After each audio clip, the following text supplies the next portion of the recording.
Bonjour, bonsoir les amis, j'espère que vous êtes en forme, que vous allez bien, que vous avez la pêche. Vidéo sur le pétrole aujourd'hui parce que ce qui se passe est juste très important sur un plan économique, sur un plan géopolitique. C'est une première dans l'histoire. Et encore une fois, j'aime beaucoup parler de pétrole parce que ça nous rappelle les années 70. Rappelez-vous, dans les années 70, on a une forte hausse des prix du pétrole, on a des chocs pétroliers et ça crée effectivement, ou du moins ça aggrave l'inflation dans les pays riches, à savoir les États-Unis, les pays européens, etc.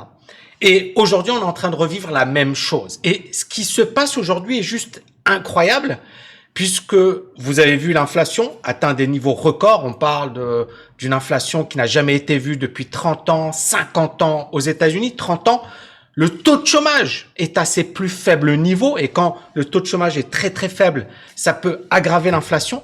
Et surtout, les gens ne sont pas contents parce que qui dit hausse du pétrole, dit hausse de l'essence, dit baisse du pouvoir d'achat et dit également inflation. Et donc Biden, qui est le président des États-Unis, s'est dit ok, très bien. Nous, on n'est pas d'accord. On veut que les prix du pétrole baissent. Et donc à partir de là, ce qu'on va faire, c'est qu'on va augmenter l'offre de pétrole et on va inonder le marché de pétrole. Les États-Unis vont libérer 50 millions de barils. C'est juste énorme et c'est une première historique. Mais ils ne sont pas seuls. Et c'est pour ça que c'est énorme ce qui est en train de se passer. La Chine, je vous ai fait des vidéos où je vous avais dit, la Chine et les États-Unis sont en concurrence. Là, il n'y a plus de concurrence. Là, c'est du business. Et la Chine et les États-Unis n'ont pas intérêt à ce que le pétrole soit élevé. Mais vous avez également l'Inde, vous avez le Japon, vous avez la Corée du Sud et vous avez le Royaume-Uni. Regardez ici plus bas. On a les top 10 des pays consommateurs de pétrole en 2020. On voit les États-Unis numéro 1, 17,2 millions de barils jour. La Chine numéro 2, l'Inde numéro 3, l'Arabie Saoudite numéro 4, et puis le Japon, la Russie, la Corée du Sud, le Brésil, le Canada, l'Allemagne. C'est intéressant de voir que la France n'est pas dans le top 10 et que l'Allemagne est bon dernier. Par contre, effectivement, on a le Canada et d'autres pays émergents comme le Brésil, comme la Russie, comme l'Arabie Saoudite également, qui sont quand même dans les top 10 des pays les plus consommateurs de pétrole. Donc, c'est pas quelque chose qu'on a fait souvent. On y a eu recours 3 fois dans l'histoire, notamment le lendemain du choc pétrolier de 1973. Donc, vous voyez que c'est quand même très, très important ce qui est en train de se passer. On l'a eu également en 2011 avec la guerre civile en Libye, mais la Chine n'était pas présente. Et donc, cette tentative coordonnée, elle est sans précédent. On n'a jamais eu d'équivalent dans l'histoire de l'économie. Et encore une fois, l'objectif, c'est quoi? Je vais revenir sur un tableau blanc rapidement. L'objectif, c'est quoi? C'est très simple. C'est que en augmentant l'offre, d'accord? Donc les États-Unis augmentent l'offre, bien évidemment. Donc en augmentant l'offre, qu'est-ce qui se passe? Eh bien, tout simplement, on essaie de peser à la baisse sur les prix. D'accord? Donc, le fait que les États-Unis, mais également la Chine, mais également utilisent leurs réserves stratégiques, c'est-à-dire qu'ils utilisent du pétrole qui était normalement stratégique et destiné à rester caché pour des moments extrêmes, le fait qu'ils augmentent l'offre, normalement, ça aurait dû diminuer les prix. Mais comme on va le voir ensuite, les prix du pétrole n'ont pas du tout baissé et ça montre encore une fois la complexité de la situation actuelle. Donc, est-ce que Biden, justement, a réussi son coup? Est-ce qu'il va pouvoir faire flancher le pétrole? Est-ce qu'on va avoir et est-ce qu'on va assister à une baisse des prix du pétrole? Donc, est-ce que Biden va réussir à faire plier? Il faut savoir que Biden, aujourd'hui, c'est un homme politique, c'est le président des États-Unis et les États-Unis sont dépendants de l'OPEP, notamment de l'Arabie Saoudite. L'Arabie Saoudite est en position de force. Je dirais que le grand gagnant, mais on en avait déjà parlé l'année dernière, rappelez-vous, je vous avais parlé de la Russie, je vous avais parlé de l'intérêt de la Russie et de l'Arabie Saoudite de mater le gaz de schiste et le pétrole de schiste américain, parce que finalement, en ayant des prix très bas, ça allait mettre en faillite pas mal de sociétés productrices de pétrole aux États-Unis. Et à partir de là, l'Arabie Saoudite, la Russie, mais également les pays de l'OPEP allaient sortir gagnants. Est-ce que c'était une stratégie imaginée, pensée? Je n'en sais rien, mais j'en avais parlé l'année dernière. Et ce qui est intéressant, c'est que c'est en train de se dessiner aujourd'hui. Donc, Joe Biden, il est face à une inflation historique. Il n'y a jamais eu une inflation aussi importante depuis au moins 10 ans, on parle même de 30 ans aux États-Unis. Et qui dit inflation, dit risque, dit peut-être hausse des taux d'intérêt, dit peut-être ralentissement de la croissance, et ça peut effectivement compromettre sa popularité. Et donc, Biden, il a dit, OK, nous on a cette première arme qui est les 50 millions de barils, mais on a d'autres armes à notre disposition, donc ça va être intéressant de voir ce qui va se passer. Mais encore une fois, et je tiens à le répéter parce que c'est important, les États-Unis et la Chine, qui sont ennemis sur un plan économique, aujourd'hui, travaillent la main dans la main parce que les intérêts sont juste très importants et donc on ne peut pas se permettre de ne rien faire. L'inflation, donc niveau record depuis 30 ans, les Américains souffrent, que ce soit les Américains ou dans le monde entier, l'inflation va faire souffrir les gens. J'ai fait une vidéo sur la Turquie récemment et on a vu effectivement les conséquences désastreuses que ça pouvait avoir sur une économie. Et bien évidemment, j'insiste sur le fait de ne jamais conserver tout son argent en cash parce que c'est dangereux, parce que finalement l'argent va avoir sa valeur réduite et l'intérêt d'investir, que ce soit dans l'immobilier, dans la bourse, dans les cryptos ou autres, intelligemment bien évidemment, ne pas faire n'importe quoi. Donc Biden a déclaré fin octobre l'idée que la Russie, l'Arabie Saoudite et d'autres pays producteurs ne vont pas pomper davantage de pétrole pour que les gens puissent avoir de l'essence pour se rendre au travail n'est pas juste. Alors c'est assez marrant et je vais vous expliquer juste après pourquoi. Les États-Unis et l'Arabie Saoudite étaient alliés. Je dis étaient parce qu'aujourd'hui c'est la guerre. C'est une guerre économique. Ils étaient alliés parce que derrière il y avait des intérêts et puis l'un avait besoin de l'autre. Aujourd'hui, on s'aperçoit que finalement, les États-Unis, je l'avais dit, même dans le cas de la France, avec les sous-marins, etc., c'est America first. Les Américains, c'est d'abord nous et ensuite, on s'en fiche. Mais c'est d'abord notre tronche et ils ont raison. Je pense que tout pays doit raisonner. Peut-être, encore une fois, il y a également l'intérêt collectif général qui ne se limite pas à un pays. Je ne sais pas s'il y a des catastrophes naturelles, ça touche la planète entière. S'il y a, il y a l'écologie, l'air, l'eau, ça touche la planète entière. Ça touche pas qu'un pays en particulier. Mais ici, je parle encore une fois des États-Unis. C'est clair qu'ils ont ce raisonnement de nous d'abord et après nous le déluge. Donc ici, cette stratégie mise en place par Biden, est-ce qu'elle va marcher et est-ce qu'elle est suffisante? Vous voyez ici que Biden nous explique que le remède, alors il dit ici, il dit les boîtes pétrolières sont la principale cause de la hausse des prix du pétrole. Mais en fait, on sait très bien qu'il n'y a pas que les boîtes pétrolières. On sait très bien que c'est pas que ça. On sait que la croissance, elle est très forte, que ça a surpris tout le monde, qu'il y a plein d'argent sur le marché et que la hausse des prix du pétrole, c'est d'abord les milliers de milliards injectés. C'est ce qui se passe aujourd'hui qui est complètement fou. Je dirais que Biden, clairement, il cherche un bouc émissaire, mais le bouc émissaire, c'est pas les compagnies pétrolières, c'est clair. Et on pourrait presque dire, c'est un peu la Fed, mais bon, j'ai pas envie de, voilà. Mais c'est clair, c'est l'argent massif qui a été injecté explique la folie actuelle sur les marchés. Donc, l'OPEP ne va pas, et petite faute, pas grave, ne va pas laisser faire et les raisons sont nombreuses. Alors, tout d'abord, l'OPEP ont leurs intérêts. Donc, on est bien d'accord qu'il y a les pays qui consomment le pétrole, États-Unis, Chine, Inde, Allemagne, Canada et compagnie, Brésil, et les pays qui produisent et exportent, Arabie Saoudite, Émirats, Russie et autres. Et donc, il va y avoir une réunion de l'OPEP la semaine prochaine et le but c'est quoi? C'est de dire, OK, vous avez augmenté la production, nous ou vous avez mis du pétrole sur le marché, nous on va diminuer notre production. Donc, beaucoup de gens attendent ça. C'est-à-dire que l'OPEP va leur dire, allez vous faire voir, nous, on veut ces prix. Et il y a des raisons économiques, je vais les expliquer juste après, mais il y a également des raisons politiques. Biden, quand il est arrivé au pouvoir, il a tapé fort sur Poutine et il a tapé fort sur MBS, hein, le prince héritier d'Arabie Saoudite. D'ailleurs, Biden a refusé de traiter avec le prince héritier d'Arabie Saoudite et cette personne est toujours considérée comme persona non grata aux États-Unis. On ne veut pas de lui aux États-Unis. Et donc, à partir de là, clairement, il y a un côté perso. Poutine déteste Biden, MBS, je pense également.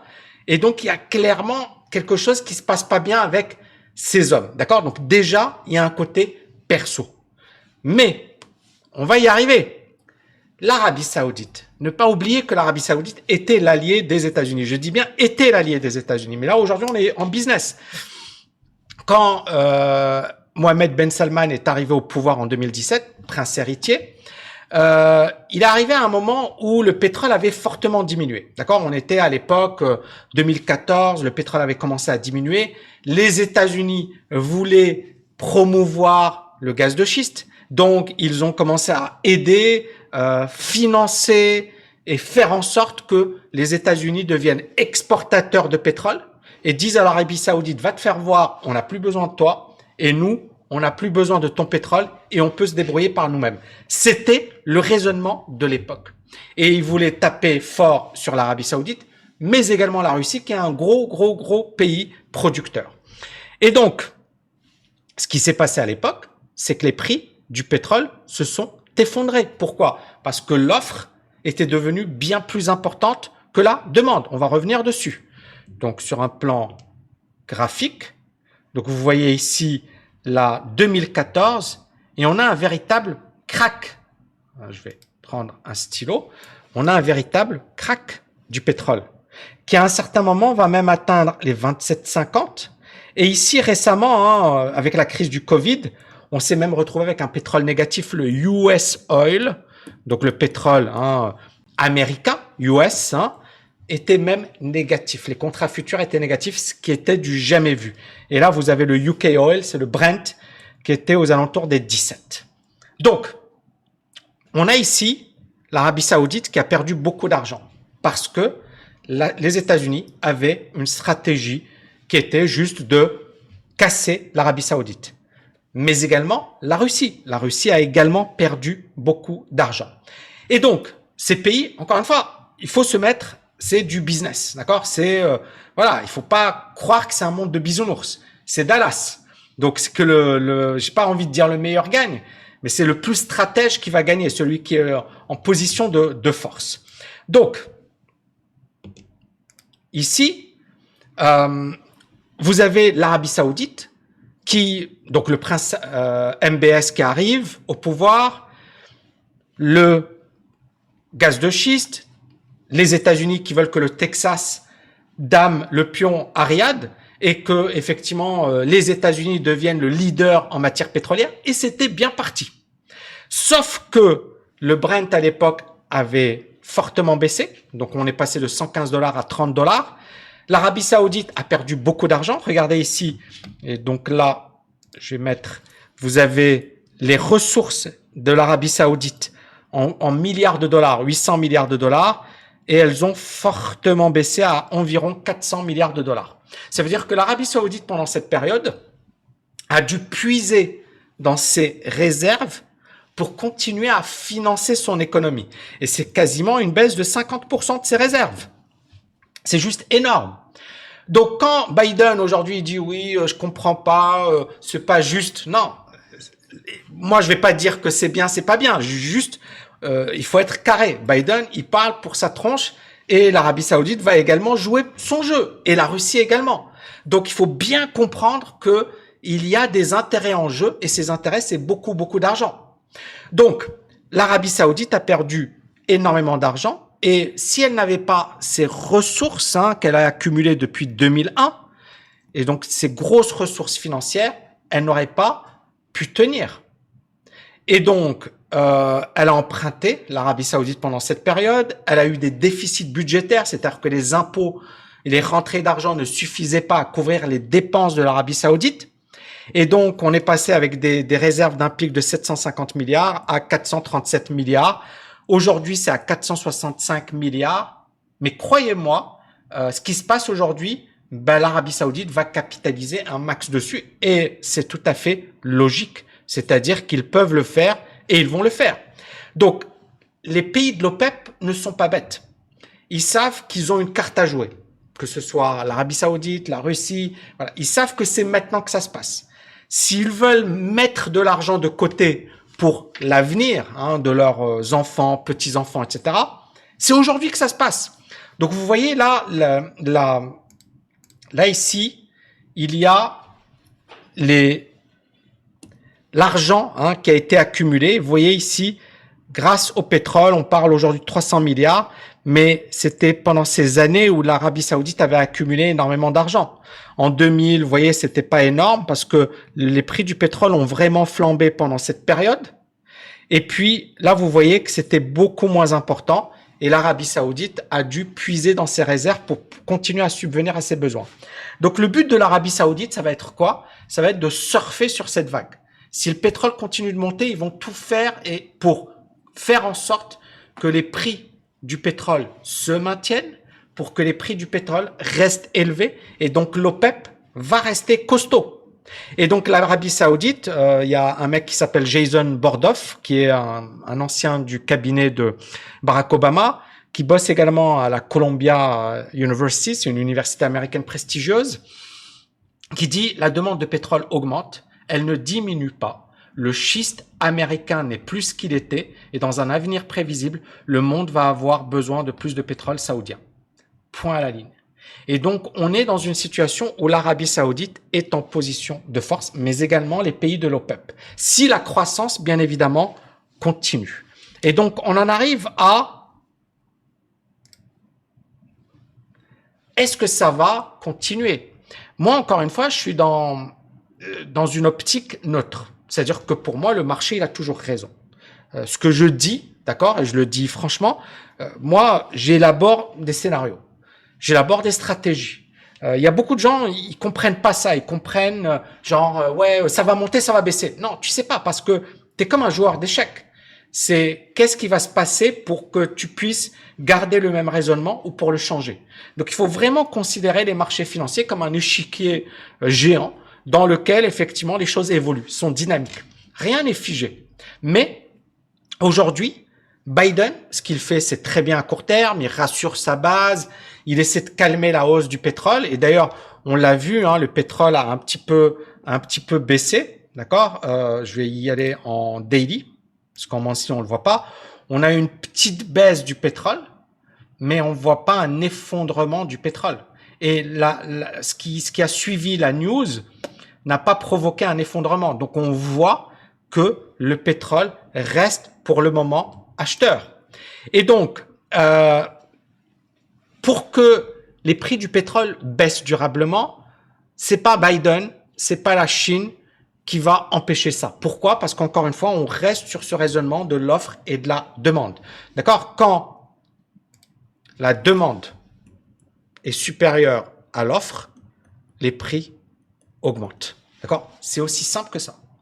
Et là, la demande est importante parce qu'il y a beaucoup d'argent, parce qu'il y a des injections, parce que on est dans une situation où l'argent est roi et la croissance est de retour. Donc, les prix augmentent parce que la demande est supérieure à l'offre. C'est aussi simple que ça. Et pour que Biden, mais également les autres grandes puissances, la Chine, etc., puissent faire baisser les prix du pétrole, il va falloir que la demande diminue. Et si la demande ne diminue pas, les prix du pétrole vont continuer d'augmenter. Je vais ensuite analyser sur un plan graphique. Et donc, quelles sont les conditions pour que les prix du pétrole diminuent? La pandémie. Vous voyez, aujourd'hui, on parle de Covid, on parle de... Eh bien, il faudrait que ce soit dramatique, ce que je ne veux pas, bien évidemment, ce que vous ne voulez pas également. Mais il faut que ce soit genre un choc pour finalement entraîner un autre crack pétrolier. Donc ça, c'est logique. Deuxièmement, une baisse de la croissance et un ralentissement de l'économie. Donc si la pandémie, elle est forte, clairement, ça va avoir un impact négatif sur l'économie. Or, aujourd'hui, tout pousse à croire que l'économie est en bonne santé. Alors, pourquoi? Ici, pourquoi on peut dire que l'économie est en bonne santé? Donc, vous voyez ici, c'est les demandes d'allocation chômage. Allocation chômage, c'est simple. C'est une personne qui est au chômage demande des droits, une allocation pour pouvoir payer. Bon, aux États-Unis, ça existe. C'est pas aussi généreux qu'en Europe, je dirais, mais ça existe. Et donc, qu'est-ce qui s'est passé la semaine dernière? On a une hausse des demandes d'allocation chômage à un niveau jamais atteint depuis 1969. C'est-à-dire que la chute est brutale, le taux de chômage est faible, on part de 10 millions d'emplois aux États-Unis pour lesquels il n'y a plus personne. Il y a 10 millions d'emplois qui ne sont pas pourvus. Et il y a 3 millions de chômeurs. Voilà, ce que j'ai lu, d'accord, à vérifier. Si vous avez d'autres sources, n'hésitez pas, je peux pas tout savoir, mais bon, voilà. Donc, on voit que le marché du travail aujourd'hui, il est en super bonne forme aux États-Unis. Et donc, clairement, ça va exercer une pression à la hausse sur les prix. Deuxièmement, la transition écologique ne va pas se faire du jour au lendemain. Troisièmement, le programme ambitieux de Biden avec des milliers de milliards, ça aggrave l'inflation. Et enfin, si la demande elle est supérieure à l'offre, eh bien, on ne pourra pas freiner cette poursuite de la hausse. Et ça paraît effectivement totalement logique.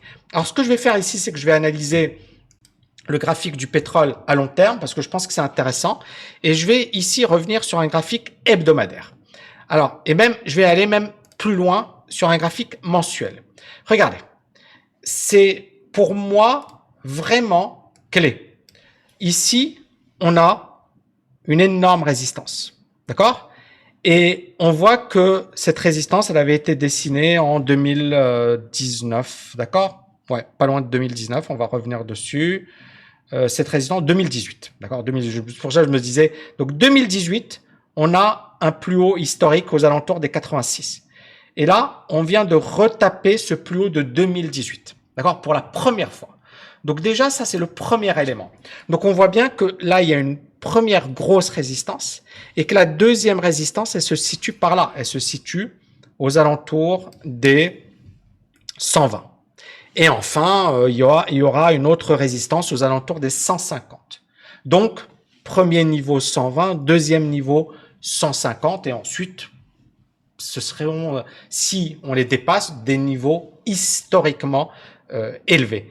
Et je me souviens en 2008, ici, vous voyez là, le pétrole avait explosé à la hausse, c'était juste incroyable, ici. Et donc, Goldman Sachs, à ce moment-là bien précis, nous expliquait que le pétrole allait monter à 300 $. D'accord? Ici, il nous disait 300 $. Et ici, c'est la crise des subprimes qui avait démarré en 2007. Et le pétrole avait continué de monter malgré la crise des subprimes. C'était intéressant. Pourquoi? Parce qu'on avait les BRIC, les pays émergents, qui à l'époque connaissaient une forte croissance. Donc, encore une fois, le même phénomène, la demande qui était supérieure à l'offre. D'accord? Donc, ce qui expliquait cette hausse. Puis la baisse, pourquoi? Parce que les pays émergents se sont retrouvés en grave difficulté. La crise des subprimes a commencé à prendre de l'ampleur. Et là, on a eu un véritable crack pétrolier avec un effondrement du pétrole qui est passé de quelque chose comme 149 à 35 en quelques mois, en 5 mois. D'accord? C'est juste incroyable. C'est-à-dire que le pétrole a perdu 75% de sa valeur en 5 mois. Vous voyez ici, le début, c'était 2008 et la fin du crack, elle s'est faite en 2009. Donc, début, c'était janvier... Non, pardon. On va prendre ça. Donc, juillet 2008 et la fin, c'était décembre 2008. Donc, en 6 mois. 6 mois, on a eu une baisse de 75% du pétrole. Mais parce qu'il y a eu une crise. Donc, vous voyez encore une fois ce qui peut déterminer un cours. Donc, ça peut monter. Et à un certain moment, il y a un phénomène comme par exemple la chute brutale des marchés, etc., qui peut provoquer une baisse des prix du pétrole. D'accord? Et donc, c'est un peu ce qu'on a aujourd'hui. On a une hausse quasiment sans arrêt. Ça peut continuer de monter, d'accord? Si Biden ne met pas, si on n'a pas une crise, si on n'a pas une pandémie mondiale, ça peut continuer de monter parce que la demande, elle est supérieure à l'offre. Mais si on a une crise grave, etc., c'est ça ce qui pourrait effectivement provoquer une forte chute du pétrole. Donc, waouh, gros truc. Donc voilà, les amis, moi c'est ce que j'avais à dire par rapport effectivement à cette situation. Je pense que il y a vraiment, voilà, c'est vraiment un sujet passionnant. Dites-moi ce que vous en pensez. C'était une vidéo, je pense, où j'ai abordé les fondamentaux économiques, j'ai abordé la politique, j'ai abordé la géopolitique, j'ai abordé également l'avenir, parce que finalement, des pays comme l'Arabie Saoudite et la Russie, ils se battent pour eux, et ils ont raison. Comme les États-Unis se battent pour eux, c'est-à-dire, de toutes les manières, c'est le monde du business, c'est pas un monde de bisounours, et donc à partir de là, chacun a ses intérêts et il va essayer de les défendre. Et donc, aujourd'hui, on est dans une situation extrêmement intéressante, inédite, et voilà, je pense que ce serait intéressant de savoir où ça va aller. Si, moi perso, si l'économie reste toujours solide, si on n'a pas de ralentissement, si l'inflation est toujours aussi forte, il n'y a pas de raison que les prix de l'énergie baissent. Il n'y a aucune raison que les prix de l'énergie baissent. Pour ceux qui veulent aller plus loin, les amis, il y a un Black Friday de dingue qui va bientôt se terminer. C'est sur tami.net/tkl. Vous avez des tarifs exceptionnels sur nos meilleurs programmes. Allez-y. En attendant, n'oubliez pas de liker, de partager, de venir également sur notre groupe privé. Je vous dis à bientôt, les amis. Ciao, ciao, ciao. C'est parti! Le Black Friday, les amis, de la TKL. Black Friday de malade. Il y a des réductions de fou sur les programmes de formation de la TKL. Encore une fois, il y a des gens qui vont acheter des choses inutiles, des choses qu'ils ne vont jamais utiliser, des choses qui ne leur serviront à rien. Et ils vont se dire, waouh, c'est super, il y a une grosse réduction. Mais le meilleur investissement au monde, et c'est quelque chose que j'ai pratiqué, c'est quelque chose également que Warren Buffett dit, que les meilleurs investisseurs au monde disent. Je ne sais pas si tu connais Bill Gates. J'espère que tu connais Bill Gates. Bill Gates, c'est l'homme le plus riche au monde. Et Bill Gates, une fois par mois, il consacre une semaine à son éducation. Il l'appelle Think Week. Think, ça veut dire penser, réfléchir, et semaine. Donc c'est la semaine de la réflexion. Et durant cette semaine, tu sais ce qu'il fait? Il étudie. Il regarde des bouquins, il lit des bouquins. Le mec, il est multimilliardaire. C'est l'homme le plus riche au monde. Il a des centaines, je sais pas, c'est plus de 100 milliards de dollars, sa fortune. Et ce mec continue de se former. Tu sais pourquoi? Parce que c'est le meilleur investissement au monde. Au-delà de l'argent, parce que le gars, il est déjà multimilliardaire, c'est quelque chose qui t'élève, qui te grandit, qui te permet de devenir meilleur. Et le programme de la TKL peut littéralement changer ta vie. Bien sûr, on parle de finance, on parle d'argent, mais on parle également de développement personnel, de réussite, de comment être plus productif. Il y a des réductions de fou. Si vous voulez passer à l'action, il ne faut pas rater cette opportunité.